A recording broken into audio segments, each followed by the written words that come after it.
be on live stream. I don't know about Facebook. You're live. What? To something. We're live to something. Maybe. Oh, folks, this is crazy. Oh. We have like a world-class blizzard going on in Bozeman today. And we can't get this thing to go live. And all of a sudden, after 12 minutes of, well, probably 35 minutes of troubleshooting, Marcus got it to go live. But right now, I don't see it live on my feed. How about you? We're on YouTube. We're on YouTube? Yep. All right, let me see if I can pull up YouTube then. Oh, we're live on live stream.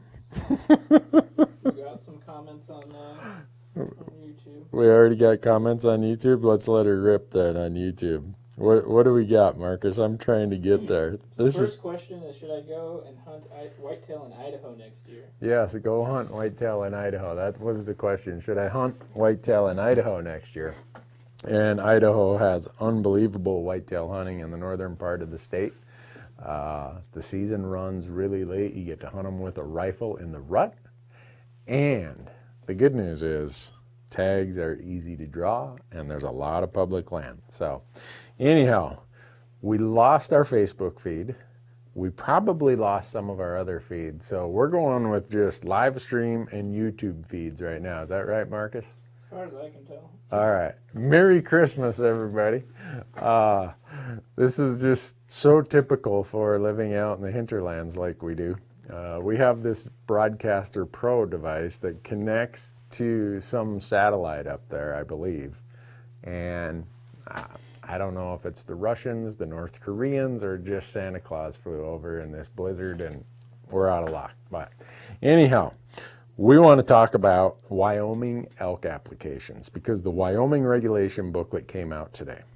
But we also want to thank all of the companies that make Elk Talk Live something that every one of us get to enjoy all the time. Bowtech, Leupold, Onyx Maps, GoHunt.com, Tight Spot Quivers, Ripcord Arrow Rests, Black Gold Sights, Rocky Mountain Elk Foundation.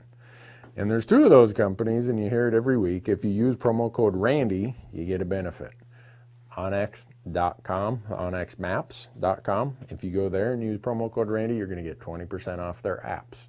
And if you go to GoHunt.com and use promo code Randy, you're going to get $50 of free gear credit. And they have this cool gear shop. You're going to get $50 of free credit if you sign up for their insider by using Randy, R-A-N-D-Y. And if you want to be notified, normally this thing works really smooth. You want to text Randy, R-A-N-D-Y, to 77453. So let's get into Wyoming. You see us hunt Wyoming every time we can. And the reason we're going to talk about Wyoming today is, like I said, the booklet came out, and it's the first state out of the chutes. January 31st is the deadline for Wyoming elk. You find out by February 22nd. Yeah, so you find out in time that you still have all the other states available to you. And Wyoming has a point system. 75% of the tags go to the people with the most preference points, and it's preference points, not bonus points. And the other 25% of the tags are just in a random draw. So every year you still have a chance because of the 25% that go in a random draw. Wyoming has amazing elk hunting. Lots of public land. I would say if you look at the combination of opportunity and public land and quality, Wyoming is a really good deal for your money. The downside about Wyoming is this year there's a pretty big fee increase for non-residents. It's just how it goes. It's getting more and more expensive every year if you want to hunt as a non-resident. But we go there whenever we can. There's also, so you think about all these limited entry tags that are some of these, I'll call them glory units. Wyoming also has where non-residents can put in for the general tag. And the general tag doesn't restrict you to one unit that you've applied for. I think there's 40 or 50 units that general tag is good for. The other good part about Wyoming is you're applying for a tag, and in the regulations it always lists what the rifle dates are. Well, not all, but just about all of the units, you can come early and hunt with a bow from September 1st to September 30th. You just got to buy the archery stamp. There are a few units, mostly in the Bighorn Mountains, where the only way you can archery hunt is if you get a Type 9 tag, which is different than the Type 1 tag. So the Type 1 tags mostly are always rifle tags, and sometimes also let you hunt archery. The Type 9, you're only there archery hunting. So that's a ton of information, I know, but I'm just trying to tell you, go to WyomingGameandFish.com. Even if you don't apply, Wyoming has a period, I think it starts July 1st and runs through the end of September. You can go and buy a preference point for the next year.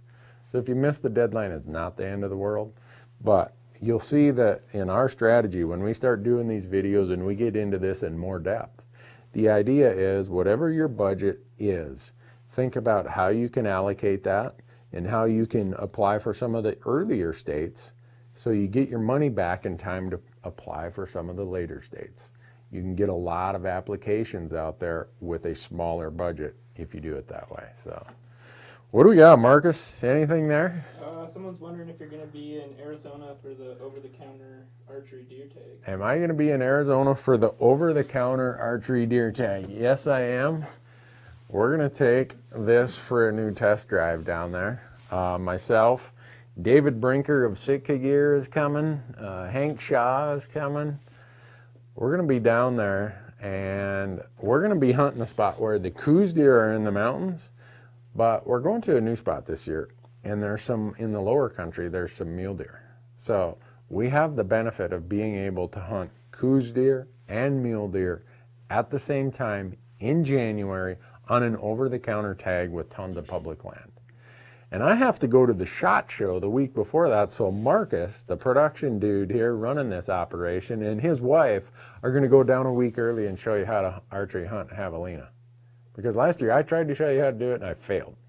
But anyhow, I'm going to give that new rein a workout.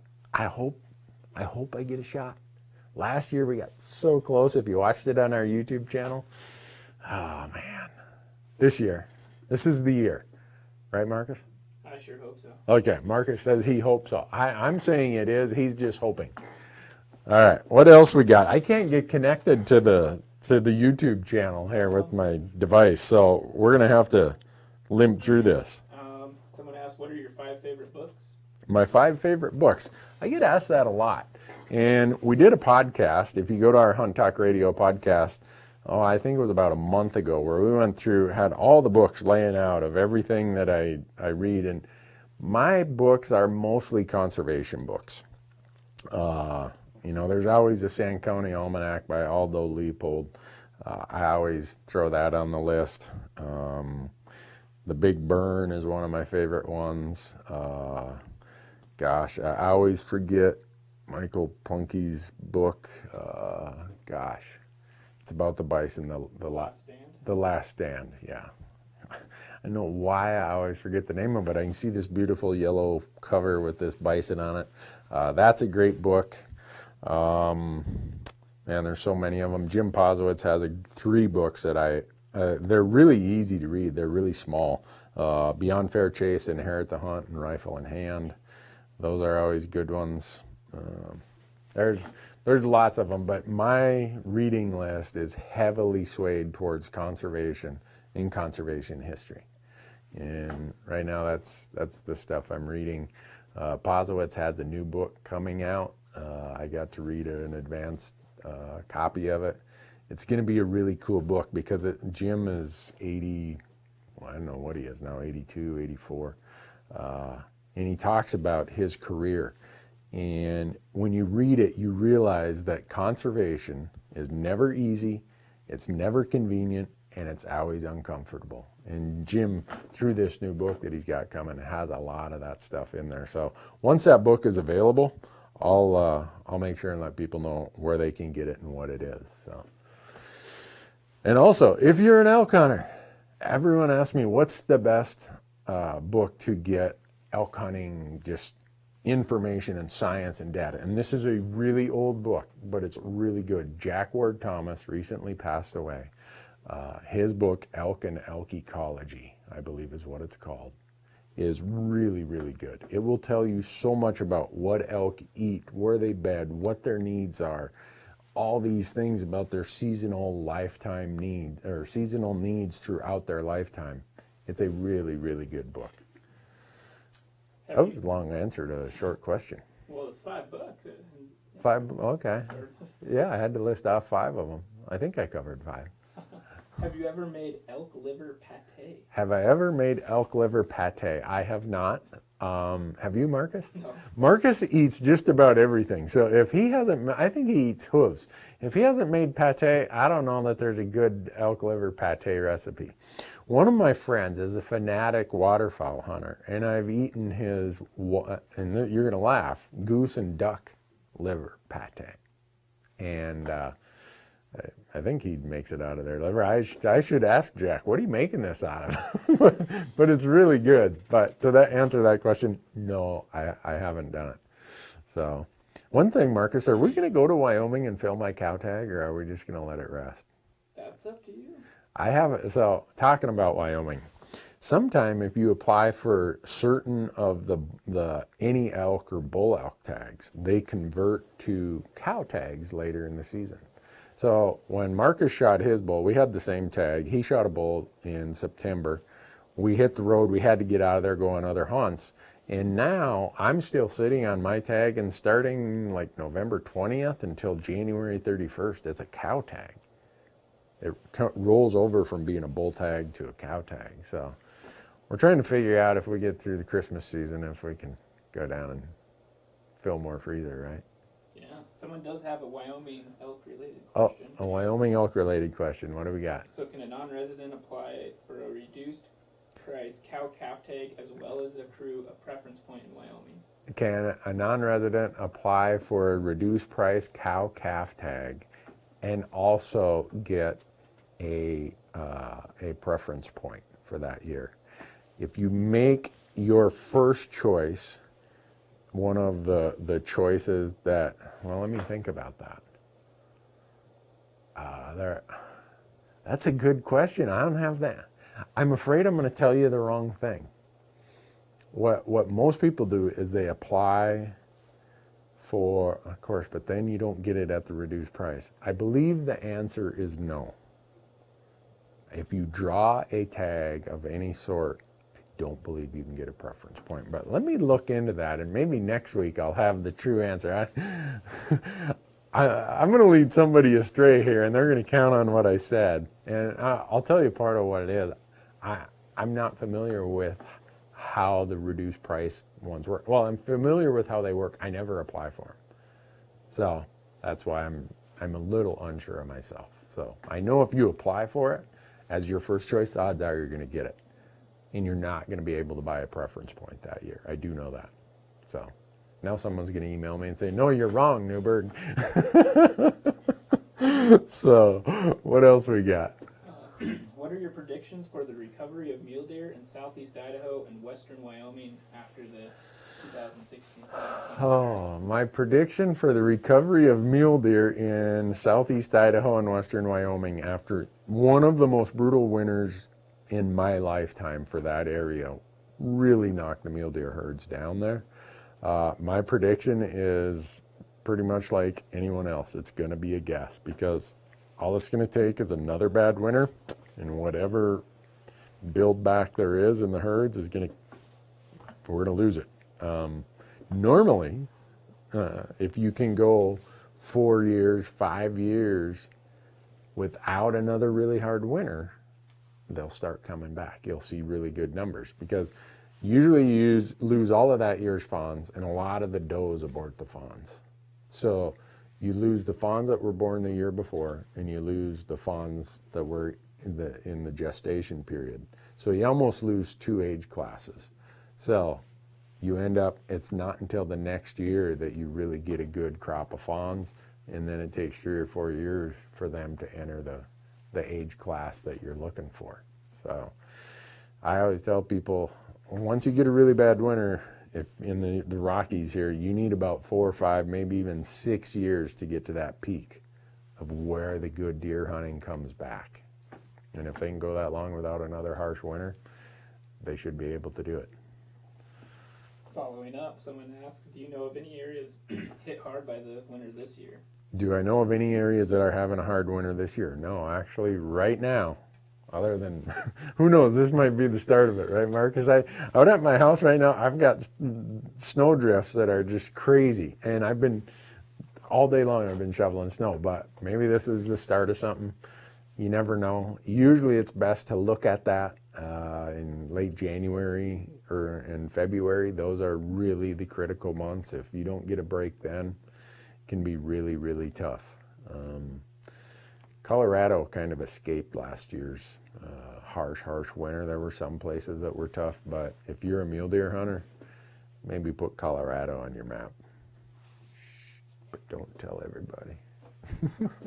No, all the Colorado guys are going to be like, Newberg, shut up.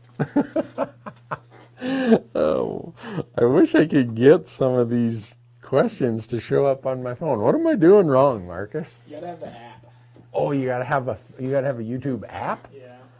Oh, I don't have a YouTube app. I just have a Dealy Bob shortcut thing here that says. It shows up on the computer too. But Really? All right. it's not showing up on your. It's not showing up, but what's the next question? Do you have an all-around deer rifle caliber? Do I have an all-around deer rifle caliber? I do. I'm going to try this YouTube thing. For me, my all-around deer rifle caliber is probably my 7mm 08. But I've shot a lot of them with my 308. Oh, look at that! I do have an app on my computer. There you go. Man, what a country. What a country. Huh.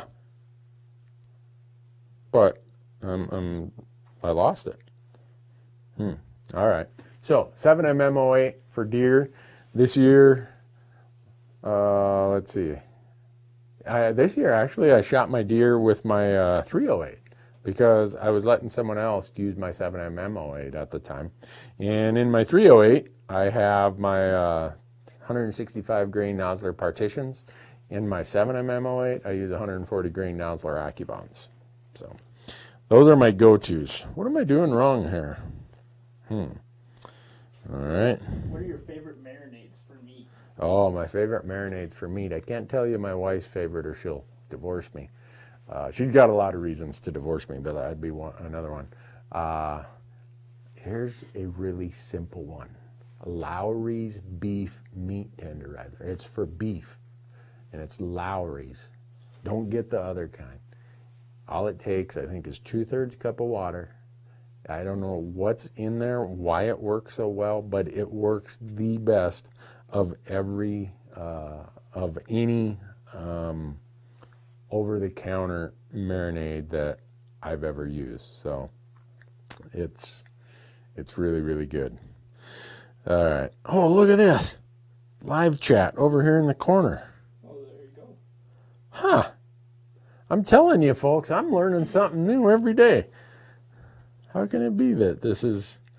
All right. What else we got, Marcus? Had multiple... Someone wants to us... know if you're going to apply for Grizzly Bear, if you can. No, I won't be applying for Montana Grizzly Bear. Actually, someone asked us that out on our Hunt Talk website today. And I sat on the governor's Grizzly Bear Roundtable for 3 years. I was one of the 5 Montana people with 5 from Idaho, 5 from Wyoming. And we spent 3 years helping the feds, the U.S. Fish and Wildlife Service, craft the Greater Yellowstone Grizzly Bear Conservation Strategy. And I went to Alaska and hunted grizzly bears before. Had my grandpa live in there, so I didn't have to hire a guide. But it just, now that I've done that, there are people who are really passionate about it, and I want them. I would rather someone else who hasn't ever done it before to get the tag and go do it. So you won't have to compete against me in that, and it's not at all an issue that I have a problem with it. In fact, when I sat on the governor's Grizzly Bear Roundtable, I pounded the table saying one of the requirements, one of the expectations is when the states get control, it is expected that they will use hunting as one of the management tools. So I'm all about it. I just hope the states do it right. I hope they make it more of a backcountry experience, and I guess we'll see how it goes. If the lawsuits ever unwind. I mean, that's the thing that happens, is this will be litigated for years and years and years. So I wouldn't, if I was thinking about applying, I wouldn't get too excited, because there's all kinds of safety nets and thresholds of how much human-caused mortality is allowed under that plan. Human-caused mortality is garbage bears, problem bears, bears run over in the park. You'd be surprised. We live near Yellowstone here. How many bears are hit by vehicles? So once the human-caused mortality is calculated as a percentage of the population and a percentage of the subquota of the female population, only then will there be any allowed hunting as additional human-caused mortality. So don't get your hopes up that there's going to be a lot of it. So, Randy, are you ever going to hunt waterfowl? We were just talking about that, weren't we, Marcus? Yeah. So here's the deal. People know that I'm like the nuisance animal removal guy here, beaver and muskrats. So a guy called me last weekend and said, hey, will you come out and get rid of these muskrats that are ruining the banks on this spring creek that I just worked so hard to get restored? And when you're out here, will you shoot some ducks? Yeah, I think we can do that, can't we, Marcus? Yeah. So we will probably be doing some waterfowl hunting. Season closes in Montana January. I think here it's going to close like the 12th or something like that. So Merry Christmas. A lot of people are saying Merry Christmas. Merry Christmas to all you also. Thanks so much. I appreciate it. What else we got, Marcus? I'm scanning through a whole bunch of these. Am I in Bozeman right now? Yeah, I am. It's snowing like crazy. Are you ever going to come to South Dakota to hunt? You know, I keep thinking about that. South Dakota is one of the latest applications that we have. I did an archery mule deer hunt in North Dakota in December in season 2 of On Your Own Adventures. It was the coldest hunt I've ever done in my life. I'm never going back to North Dakota, western North Dakota, in December when it's 15 below and blowing 25 miles an hour. Never. So hopefully if I go to South Dakota, it's not going to be that brutal. But I've not been there. It's always on my list. It just seems that when their application comes later in the year, we've already got all of our tags that we need. And so I end up not even applying in South Dakota. So, let's see. What else we got, Marcus? What are your thoughts on Aquamira drops for water purification instead of filtration? Aquamira drops for water purification instead of filters. I carry them in my pack. They're in my emergency kit. We've had to use them before. 2 years ago, we were in New Mexico. We were with Bruce Pettit, CEO of Leupold Optics, and he shot a bull down in this canyon, and we ran out of water. Fortunately, there was a little, just like a stream about that wide and about that deep trickling through there. And with my Aquamira tablets, we were able to treat water. It didn't taste that great, but we were able to treat it. Nobody got sick. I always carry that in my emergency kit in my pack. I prefer filters way over the Aquamira stuff, though. So, does cow hunting experience equal bull hunting when I draw one? Yes, go and hunt cows. You're going to learn a lot about elk hunting by hunting cows. I mean, just so many parts of it. The field processing, how they behave, how big they are, what you're dealing with when you have one on the ground, the public-private landscape, knowing how to read maps and property boundaries, learning how elk use thermals and use the landscape. So there's a lot to be learned about elk hunting by hunting cows. And I'm of the opinion that any elk is a trophy, from a cow all the way up to the biggest bull. So if you shoot one, you should be proud, eat it, enjoy it, and come back and do it again. All right, what do you got, Marcus? Someone who is 51 years old and new to the West, should they play the point game or just go over the counter? How old? 51. Someone 51 years old and new to the West, should they jump in and start buying points and playing the point game in these Western states, or should they just go over the counter? They should do both. You should be building points in Colorado, in Wyoming, in Arizona, and then go over the counter in Colorado, maybe in Montana, where Idaho, wherever you can, and be building points in some of these states if your budgets allow. And then it doesn't take 4, maybe 5 points in some of those states. We were just in Arizona this fall, right?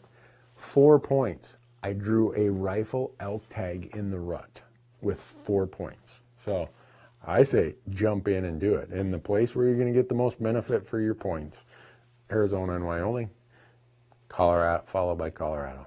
And do both. That's what I'd say. If your budget allows it, do both. I'm 53, and if you took all my points today, I'd still be in this point game. So, all right. Have you ever run into a grizzly bear while hunting? Have I ever run into a grizzly bear while hunting? Yes, twice. This is a good one. I'm glad someone brought this up. So we did a video. Do we have our bear spray here, Marcus? Yeah. We did a video about bear spray. And a lot of guys give me grief. Well, I can't believe you trust bear spray. I'm using a handgun. All right, right here. So it's both times when I ran into grizzly bears, I was archery hunting, and it happened so fast that if that bear, both of them decided to go the other direction, but it happened so fast, and it's not like they say, hey, I'm here, and they give you time. It's thick stuff. It's coming around the corner or the rise in a trail. And both of those bears, if they would have decided to come after me, there's no way I could have drawn a handgun. I would not have had time. I would have been left somehow struggling, trying to defend him while he's on my head. And your first instinct is to go like this and talk to guys who've been attacked by grizzly bears. I've talked to quite a few of them. When you do that, the first thing the bear does is bite your arm off, and they break your arm, ruin your tendons, and there's your handgun shooting hand. This is a really close range weapon and a deterrent. I don't carry a handgun when I'm hunting in grizzly country. I carry this pepper spray. And all the studies show, and some people even question me, I don't even think there are studies. Yeah, there are studies. They show that pepper spray, bear spray, is a greater deterrent than a handgun.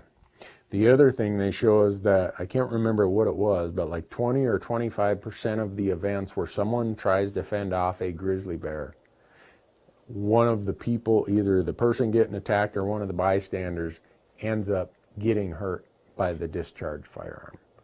And so it is a risky take, and for the people who think, well, I'm really good with a handgun, and when he comes, I'm going to shoot him. Well, guess what?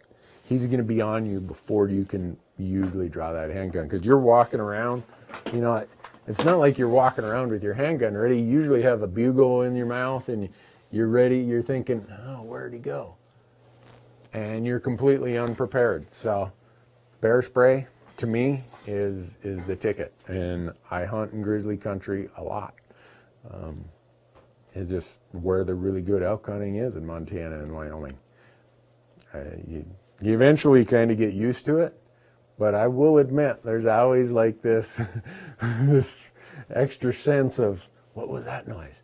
And when grouse fly out underneath your feet, so there's nothing that will get your blood pressure spiked than seeing a fresh grizzly track in the trail, and you walk down into some brush and up flushes a rough grouse or a blue grouse. That is grounds for shooting that grouse, besides the fact that I shoot them all because I like to eat them. But all right, what else we got, Marcus? Are there any good over-the-counter rifle hunts in Montana?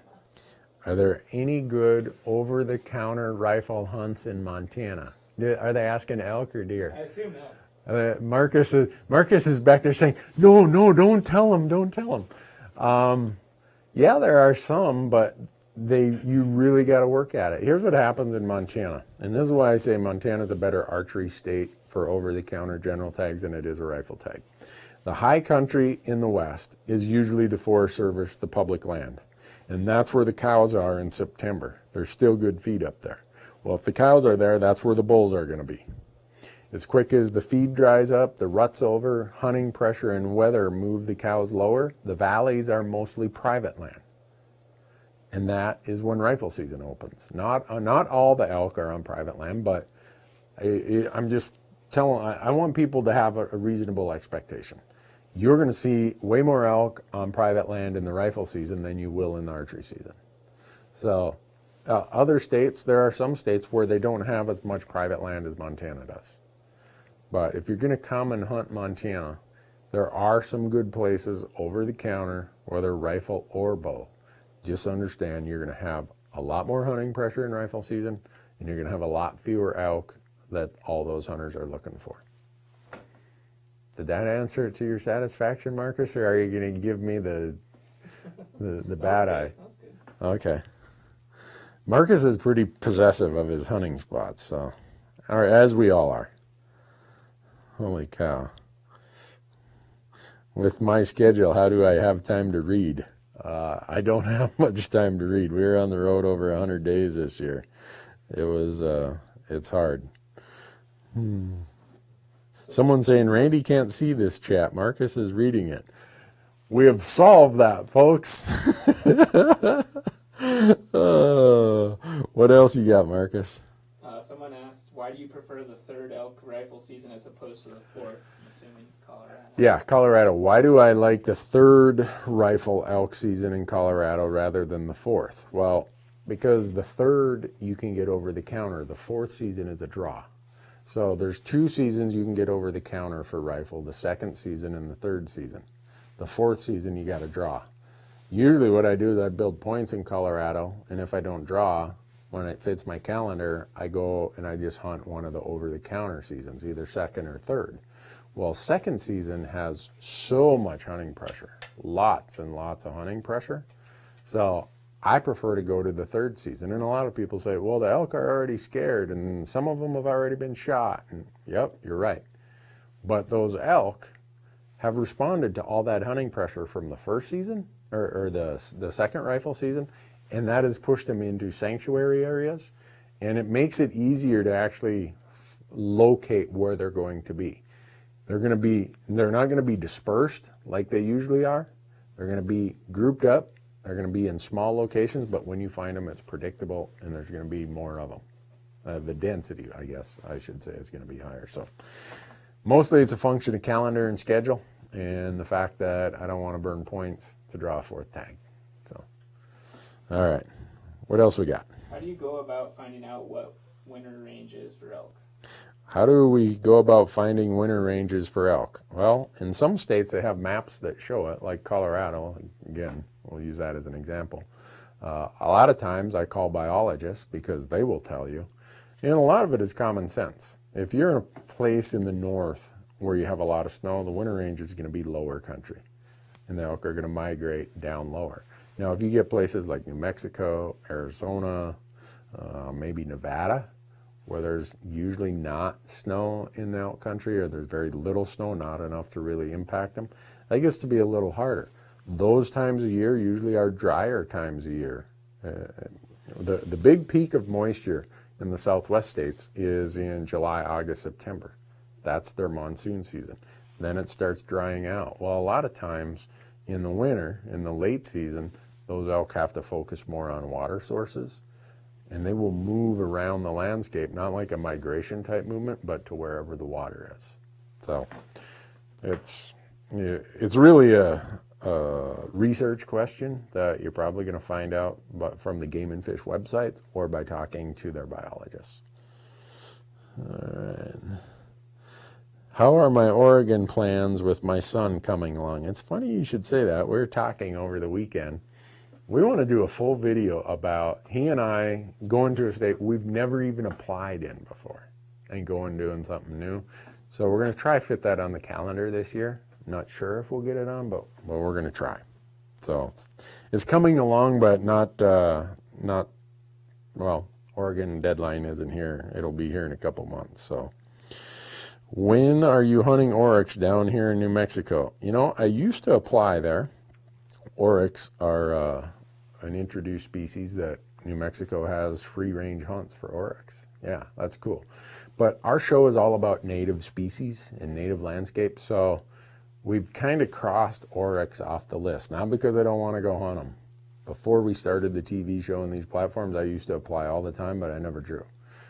So the odds are you're probably not going to see us down there because they're not a native species. We want to tell conservation stories about native species and native landscapes. So, have I ever hunted near Flagstaff, Arizona? A lot. If you go to our YouTube channel right now, there's an Arizona elk hunt we just filmed, 2 months ago, Marcus? That's filmed outside of Flagstaff. Thanks for all the great Christmas wishes. This is so nice of people. Man, Merry Christmas to all of you. Hey, Randy, how do you pick your hunting units in Nevada? Well, let's talk about that. Nevada gives you 5 choices, right? And again, we're going to do videos on this, every one of these states, and you're going to see how I use 2 main resources.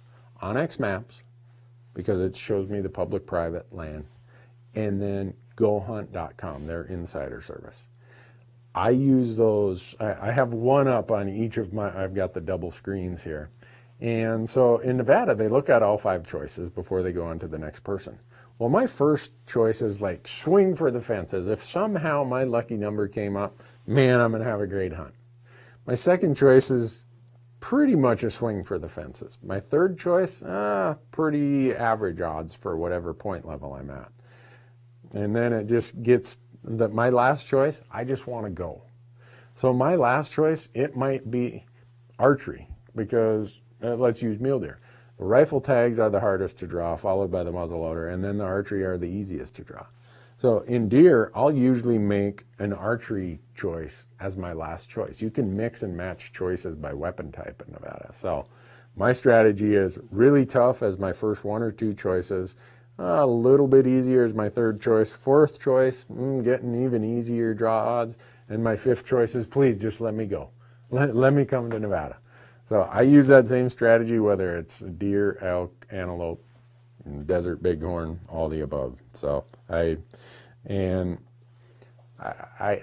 say that, oh, you got to have this unit or you got to have that unit. For me, I just want to go. So I know if I can get to a unit with a decent amount of public land and we work hard and we scout, we do all of our advanced e-scouting or desk scouting, as I call it, we'll find some animals. So, let's see. What else we got, Marcus? Gosh, I just got this itty-bitty little box I'm trying to read these from. I'm sure there's a way to make this bigger. Do you have a dream hunt planned for 2018? Do I have a dream hunt planned for 2018? Boy, we've been talking about that, haven't we? Gosh, it's going to depend on what tags I draw. So I'm going to apply for some dream hunts. I'm getting really high up the stack of Utah bison points. There aren't too many non-residents with more Utah bison points than I have. So that would be fun. I've drawn bison in Montana and shot a bull. I drew bison in Wyoming, a cow bison, and it was a tough year and I didn't shoot one. That might be a dream hunt. And I always do moose, goat, and sheep in Montana. Those are always dream hunts. And I do sheep applications in all the other states. But following up on that, someone just asked, how long have you been applying for sheep and have you ever drawn a tag? Oh. So Marcus said someone followed up with a question of how long have I applied for sheep hunts and have I ever drawn a tag? I've applied in Montana for 26 years for sheep. I've never drawn a tag. I have almost 20 points in Arizona and Nevada, and I've never drawn a tag. I've applied in New Mexico. I've applied in Colorado. I've applied in Wyoming. I've applied in Idaho. I've never drawn a sheep tag. But let's think about it. The odds of drawing a sheep tag are so slim in the lower 48 that if you do draw in your lifetime, you've really beat the odds. It's just reality of life. So don't count on seeing me on a sheep hunt. But we did one this year. We went to Nevada. Our buddy Mike Spitzer had the tag, and we filmed it. It was a great hunt. I thought, don't you, Marcus? Oh, yeah. Yeah, Mike shot a really, really nice ram. So it was a ton of fun. Ooh, someone asked if we're going to hunt any Mearns quail when we're in Arizona. I hope so. That's the idea. Buddy Wade and what's his dog's name? Shiloh. Yeah, he has got the best dog in the world. Man, she's just, oh gosh, she's so good. Okay, have I ever hunted so back to sheep. Why are we talking so much about sheep? A lot of sheep questions today. So Montana has and the question is, have I ever hunted any of the unlimited bighorn sheep units in Montana? We have 4 or 5 units where anyone can apply and you're guaranteed the tag. But they are such tough units. And they have a quota, usually 1 to 2 rams, and that quota fills and it's closed. And there's a reason why they can give away an unlimited number of tags there. The terrain is that bad. And since I've always been building points, I don't want to burn my points in Montana on a tag that I could get every year as an unlimited tag. So I've not done it, and I probably never will. I'm getting too old. All right, what else you got, Marcus? Do you lose your preference points in Wyoming if you draw a second choice tag? Do you lose your preference points in Wyoming if you draw your second choice? No. You get a point. You only lose your points in Wyoming if you draw your first choice. Now, some states, like Arizona, you lose them if you draw your first or second choice. In Nevada, you lose them if you draw any of your 5 choices. So you're going to find out as we talk about this over the next months. Every state has different rules. Don't think that because it's this way in Montana, it's going to be that way in Wyoming, or this way in Colorado, or that way in wherever. So in Wyoming, you only lose your points if you draw your first choice. So, okay. Do I hunt coyotes? Yeah, I do. I haven't for a couple of years. I've just been too busy. It's just not had time. Randy, whatever happened to old Bessie the cow from your earlier seasons of On Your Own Adventure? We called those around on a couple hunts this year, didn't we, Marcus? The black moo cow decoys we hide behind? Oh, last year we did, for sure. Yeah, and this year we brought them with, but we never employed them. So we carry them along, we just end up not using them.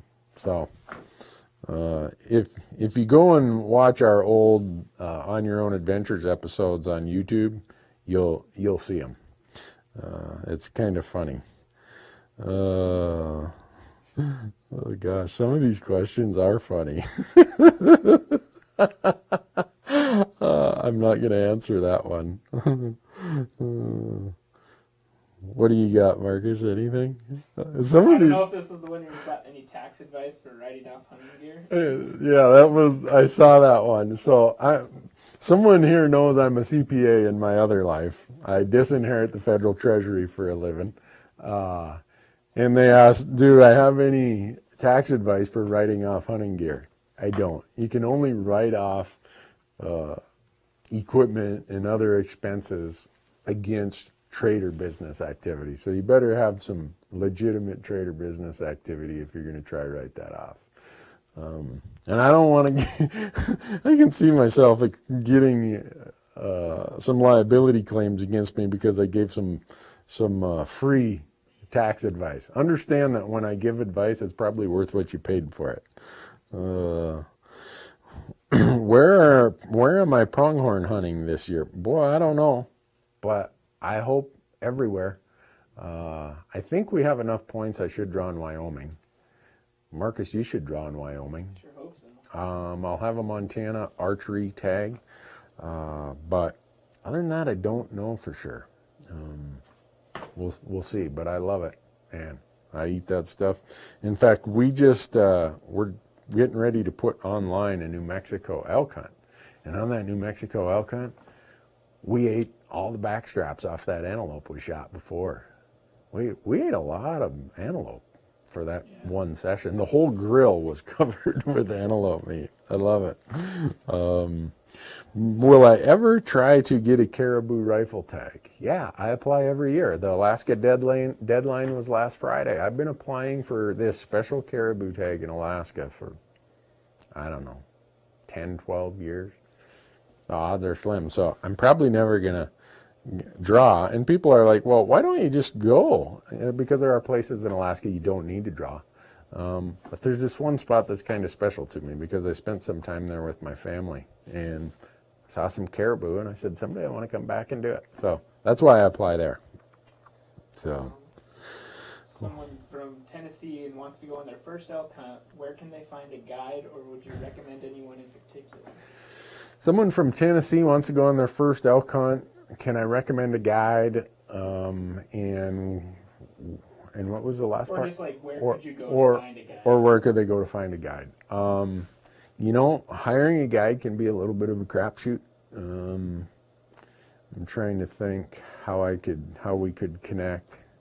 Call references, probably. Yeah, make sure whatever you do, Marcus, is like, call references. It would depend on what state. I know a lot of outfitters in states. And I refer a lot of people to outfitters because a lot of folks will say, Randy, I love what you do, that whole self-guided public land thing, but I live in, this person says Tennessee. I don't have the gear, I don't have the equipment, I've never been there. Can you tell me an outfitter who can show me the ropes the first time? And I'm happy to do that. I know some really good outfitters who can give you a very good experience. So, but without knowing what state, what weapon, it'd be hard for me to rattle them all off here. But whatever you do, whoever refers you to them, make sure you check references. Not just references of people who were successful. Ask for some references of people who maybe weren't successful. So, oh gosh. What power magnification range do you recommend for a hunting spotting scope? Well, that would depend on if you're hunting antelope or hunting in the mountains. If I'm hunting in the mountains, I have a Leupold gold ring. It's a 60 millimeter, and I believe that's a 12 to 40 is the magnification power. If you're hunting antelope and you're not walking far and the spotting scope's in the truck, for that I have an 80 millimeter, and I think that's a 20 to 60 magnification. So depends on what you're doing is really the answer, and how much weight you're willing to carry. The 60 millimeter, the Leupold gold ring, is the lightest, most compact spotters I've ever found in a 60 millimeter. And it's a great piece of glass. So, holy cow. We got on late, Marcus, but we're doing pretty good. I mean, the Facebook folks aren't going to be happy because we lost them, but hopefully the YouTube crowd and the live stream crowd is liking this. Just want to make sure that all of you understand that the reason we can do this free of charge, that it doesn't cost anything, is because of the companies that support this platform. And it's just so nice of them to do it. I said, if you guys will pay the cost, I'll sit down every Wednesday night and I'll do my best to answer as many elk questions as I can find. And you hear me talk about them, and I mention them because they support us. They support the whole concept of public lands, of our self-guided hunting idea. Bowtech, Leupold, Onyx Maps, GoHunt.com, Black Gold, right here. Black Gold, Ripcord. I don't have my tight spot quiver on here, but it connects right here. Who else am I forgetting? Gosh, I hope I'm not forgetting anybody when I got distracted there. But anyhow, those are great companies that make this available to us. And if you want to get notified for everything, text Randy, R-A-N-D-Y, to 77453. And one of the things you're going to see, we just put up this week 2 new episodes on our Amazon Video Direct channel. So if you have Amazon Prime, you can watch us on their Video Direct platform for free. And we just put up 2 new episodes from season 3 of Fresh Tracks. Seasons 4 and 5 are there. And we have an antelope hunt from just this year we filmed that's ready to go. We're going to have a New Mexico elk hunt ready in early January. We're going to have Marcus's Wyoming elk hunt in late January. We got a sheep hunt. We got a bunch of cool stuff coming.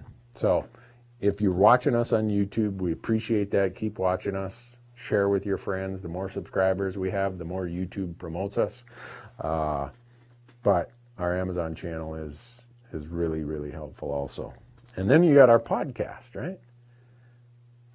We were supposed to do a podcast today. Our guest lives up in Augusta, Montana, and in the blizzard, he called me. He's like, hey, Randy, I'm not going to be there for a podcast. I'm like, how? Don't risk life and limb. We can do that podcast anytime. But the podcast is called Hunt Talk Radio, and you can follow all these and get all this information at randynewberg.com, www.randynewberg.com. We got it all there. Let's do a couple more questions, though, Marcus. All right. Do you use Do I use elk pee when I bow hunt? Nope, I don't. There's no use. I'm sweating, I'm running, I'm, dirty and stinky. And elk pee is a waste of time. And now with chronic wasting disease becoming so much of a concern in a lot of these states, I see Montana is, was it this year or is it proposed that they're changing? There's going to be restrictions in a lot of these states about what you can use for elk pee and other attractants. So I don't use it because as active as I am when I'm elk hunting, all it does is make me stink worse than I already do. I know that's probably not what people want to hear, but it's the truth, how I feel on it. So, have you ever hunted the Front Range in Colorado? No, I've not hunted the Front Range. Actually, I've hunted the West Slope. Has been where most of my Colorado hunting is. Let's see. All I have is a 7M M08. Is that too small for elk? No, get yourself a 140 grain Nosler E-tip bullet or a 140 grain Nosler partition or Nosler AccuBond. Be good with your shot selections, and that will kill elk. No problem. What else we got, Marcus? Man, there are a ton of questions. How many people are... Is a 270 good for elk? Yes, I shot my first 4-bull elk with a 270. It was very... I was using 150 grain Nosler partitions when I shot that. Can we email you about an outfitter recommendation? Boy, if I give my email, I already got over 1,000 emails sitting in my inbox that my wife has sorted for me while I've been on the road. Maybe later I'll give my email address. I care to elaborate my opinion on the Bears Ear and Utah Monument situations? Not here. I'm not going to. I'm going to do a podcast on it. There's so much misinformation on all sides about this whole monument and public land things. I posted some stuff on my Facebook page the other day, and it's like, wow, there's a lot of people who have formed opinions without having a lot of research and good information in front of them. So I really want to do a podcast about it where we can spend 2 hours getting into it and talking about a lot of things that just are pertinent to the issue. And hopefully that'll cover it, because since the decision came out, there's always been questions on here, and I just don't want to distract this Elk Talk Live from the real intent of what we have here is to give elk hunting information. So let's see. Am I planning to hunt in the Four Corners area anytime soon? Let me think. Maybe if Utah gives me a bison tag. I hunted New Mexico mule deer in Unit 2B. I've never hunted the south, like far southwest corner of Colorado. And I've not hunted the far northeast corner of Arizona. So odds are I probably won't be there anytime soon. So, oh, Randy, what grain bullet would you recommend for a 300 Win mag for elk? I have a 300 Win mag, and I shoot 180 grain Nosler AccuBonds out of that. And it kills a lot of elk. I've also used their 180 grain E-tip. That is like serious medicine. If you saw on our YouTube channel, my son, Matthew, he shot his moose with that 300 Win mag. He's using 180 grain AccuBonds. We've used that for elk with the 180 grain E-tip from Nosler. Whew, that penetrates. I mean, we've hit elk right on the shoulders, and it went completely through both shoulders. I'm like, holy smoke. So for me, I've had my best combination of accuracy and performance with the 180 grain. Make sure you try different things in your rifle. Your rifle might prefer 200 grains instead of 180. So, oh boy. Do I carry a sidearm for protection while bow hunting? No, I don't.